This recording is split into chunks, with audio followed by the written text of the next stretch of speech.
नाही बघा, याची सुरुवात केली होती गणेश नाईक साहेबांनी. सिडकोच्या वाशी सेक्टर 1 ला पहिले जर कुठले टॉवर उभी राहिले असेल, ते गणेश नाईकांच्या माध्यमातून उभं राहिले. मला आठवतंय की पृथ्वीराज चव्हाण मुख्यमंत्री असताना त्यांना मान्यता भेटत नव्हती, तर त्यांनी आटापिटा केला होता. त्यावेळेस किशोर पाटकरा त्यांच्या बरोबर होता. त्यावेळेस. मग त्यावेळेस त्यांनी 2.5 चा मला वाटतं त्यावेळेस तो एक क्लस्टरची आपली क्लस्टर बोलतो रिडेव्हलपमेंटची योजना होती. त्यावेळेस त्यांनी स्वतः ठराव-बिराव पास करून सर्व पाठवलेले होते. बोनकोडे गावचं एक नव्या मुंबईमध्ये मॉडेल गाव म्हणून मी तयार करणार म्हणून त्यांचे स्वप्न होते. मग हे त्यांनी कुठं घालवलं. आणि आता सर्वसामान्य जनतेला मला तर झोपडपट्टीपासून आमच्या माथाडी असेल आणि मध्यमवर्गीय घरं असेल, त्यांना जर क्लस्टरमधून जर मोठे घरं भेटत असतील, तर यांचं दुखतंय कुठं? यांचा फक्त एवढाच त्रास होतोय, की ऑपोझिशनच्या लोकांमध्ये आज झोपडपट्टी एरियात सर्वात जास्त 80% ऑपोझिशनचे नगरसेवक आहेत. शिवसेनेचे नगरसेवक आहेत. माथाडीमध्ये शिवसेनेचे नगरसेवक आहेत. तिथं मध्यमवर्गीय जे काय वाशीचा जो एरिया आहे तिथं पण मध्यमवर्गीय लोक आहेत.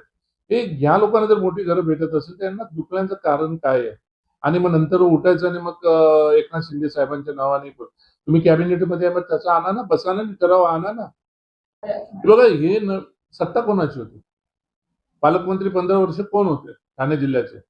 सत्ता कोणाची होती? यांचीच सत्ता होती ना. मग यांनी यांच्या डोळ्यावरती का पट्टी बांधले होते का तेव्हा? तेव्हा डोळ्यावर पट्टी बांधलेले होते. दिग्यापासून सुरुवात करा. आज कोर्ट बोलते 12,500 घरं या टाउन वेल प्लॅन टाउन सिटीमध्ये झालेले. झोपडपट्टीचं बोलत नाही मी. सिटीमध्ये झालेले आहेत. मी तर बोलतो 12,500 नाही त्याच्यापेक्षा जास्त झालेले आहेत. मग हे तेव्हा झोपलेले होते का? मग तेव्हा यांना रोड, रस्ता ह्या सर्व गोष्टी दिसत स्वतःच्या गावाकडे तरी झुकून पाहावं ना. आमचं म्हणणं हेच आहे. सर्वसामान्य जनतेचं त्यावेळेस चांगलं होणार असेल तर यांच्यात दुखतंय का? एकनाथ शिंदे साहेब हे सर्वसामान्य जनतेचे नेते आहेत आणि गोरगरीब जनतेचे ते नेते आहेत. आणि ते जे काही क्लस्टर वापरतायत, एका बिल्डरांसाठी न वापरत, सर्वसामान्य जनतेला चांगली जागा मिळावं, त्यांचं राहणीमान सुधारावं ह्याच्यासाठी आणि क्लस्टर आलं तर डेव्हलप होतंय.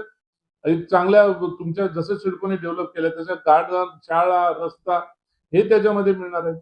रस्ते पण मोठे होणार आहेत. रस्ते काही छोटे होणार नाहीयेत.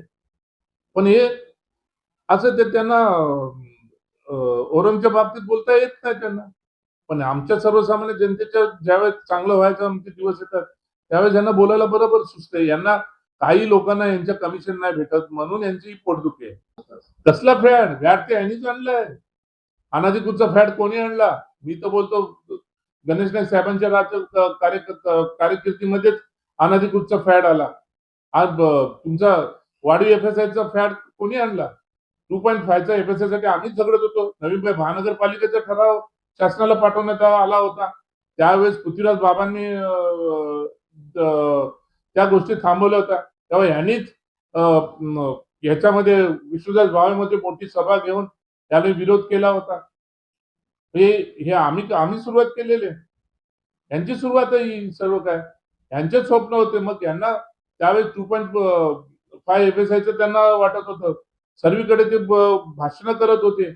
आमच्या झोपडपट्टीमध्ये भाषणं चाललेली आहेत त्यांची. ते रेकॉर्डिंग मी मागे तुम्हाला लावून दाखवलं सुद्धा होतं, की झोपडपट्टीचं सिंगापूर करणार. सिंगापूर कसं करणार? एफएसआय आल्यावर, क्लस्टर आल्यावरच करणार ना.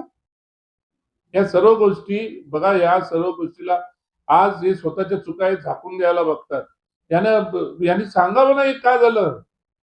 जर एवढीच जर या शहराची जर काळजी होती, तर मग हा शहर दूषित होऊन दिलं नाही तर पाहिजे त्यांनी. मग त्यांनी कशा पद्धतीने मग हे होऊन दिलं?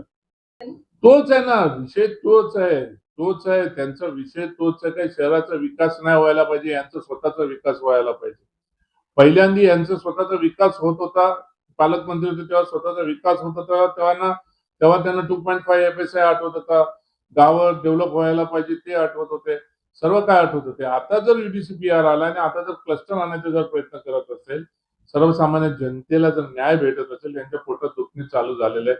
यांनी स्वतः तर काही केलं नाही, पण एकनाथ शिंदे साहेबच करायला बघतायत. तर एकनाथ शिंदे साहेबांना ते विरोध करतात का?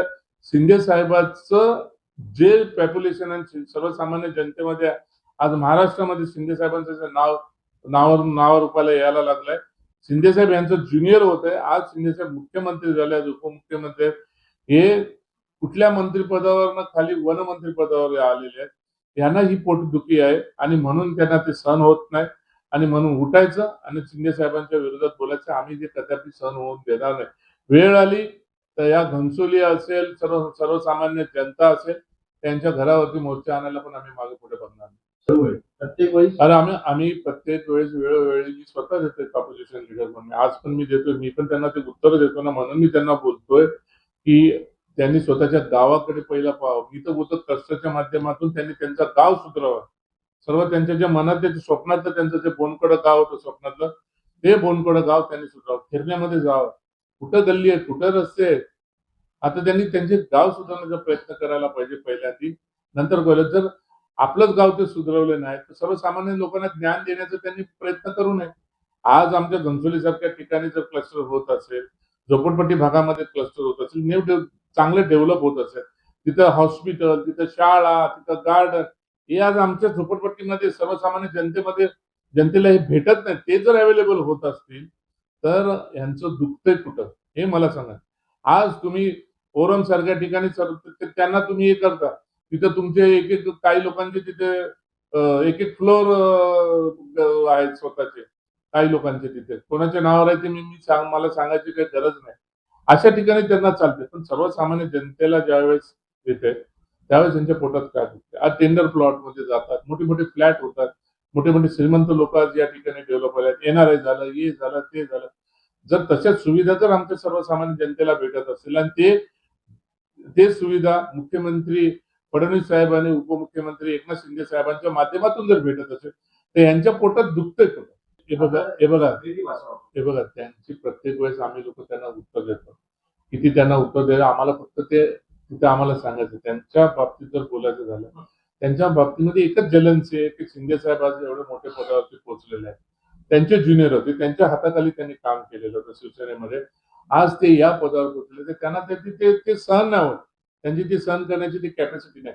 म्हणून ते आपल्या कुठेतरी आज पालघरमध्ये काय चाललंय, जावा ना तरी पालघरचे ते पालकमंत्री आहेत ना, तिथं काय दिशा चालली, तिथं महापूर आहे, तिथे हे तर पालघर सोडून 24 तास कुठं पडलेले असतात नव्या मुंबईमध्ये. त्याने तिकडे बघा ना, तिकडे रोड रस्ते किती लोक वाहून गेले, किती लोक मेले, त्यांना लक्ष नसतं. आज आपल्या इथं उठलं सुटलं नवी मुंबई. अरे नवी मुंबईची वाट लावली नवी मुंबईची. आम्हाला बघा वेळ आल्यावर आम्ही पण करणार ना. आम्ही काय गप बसणार आहोत, आम्ही बोलतोय ना. मग आम्ही वारंवार झालेले, आम्ही त्या बाबतीत जे काय पाहिजे वरच्या लेवलने ते नोंदवलं जातं. काही गोष्टीचा निषेध पण केला जातो. हे बघा जो ते आमच्या हातात आहे, वरच्या लेवलनी कशाला यायला पाहिजे. आम्ही त्याला कॅपेबल आहोत, आम्ही आमच्या पद्धतीने आम्ही करू. ठीक आहे.